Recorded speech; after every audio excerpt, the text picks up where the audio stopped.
Korea bagged 2 gold medals in judo at the Summer Universiade taking place in the southwestern city of Gwangju, bringing the gold medal tally to 4 after 2 days of competition.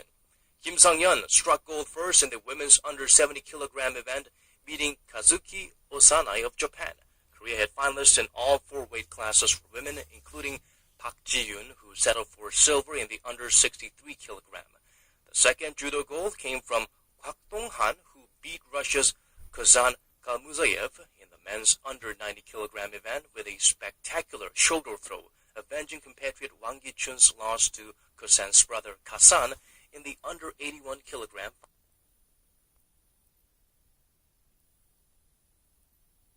Here in Korea, and lawmakers at the National Assembly are set to open a plenary session this Monday to reconsider a controversial revision to the National Assembly Act, which would give Parliament greater influence over presidential and other administrative ordinances. However, the bill is highly likely to be automatically scrapped, even if it is put to a revote, as the ruling Saenuri Party, which has a majority in the Assembly, says it will not take part in the ballot. This is in line with President Park Geun-hye's veto of the bill late last month.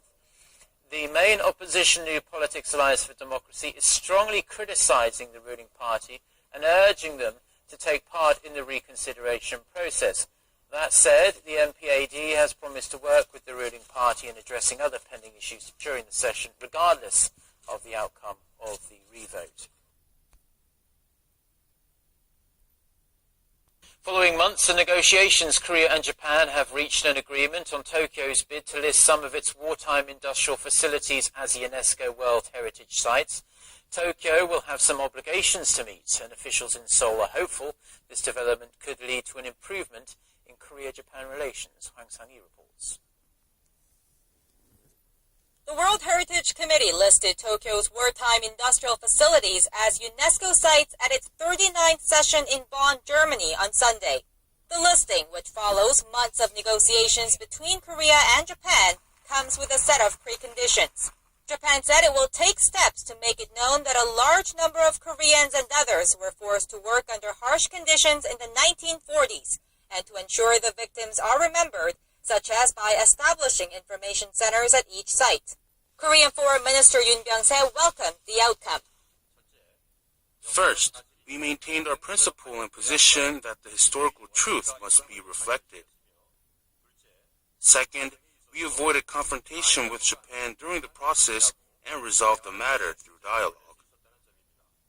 Japan's 23 industrial sites include 7 coal mines and shipyards where nearly 60,000 Koreans were forced into labor in the 1940s during its colonial rule of Korea.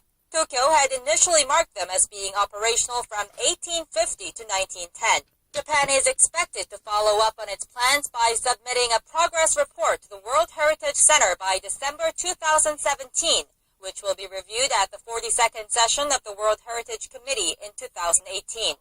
If Japan's progress is deemed unsatisfactory, the sites could be removed from the UNESCO list. With Seoul and Tokyo mired in disputes over history, officials at Seoul's foreign ministry expressed the hope that the agreement on Japan's UNESCO bid will break the ice between the two neighbors and generate momentum for their future relations. Hwang Sang-hee, Arirang News.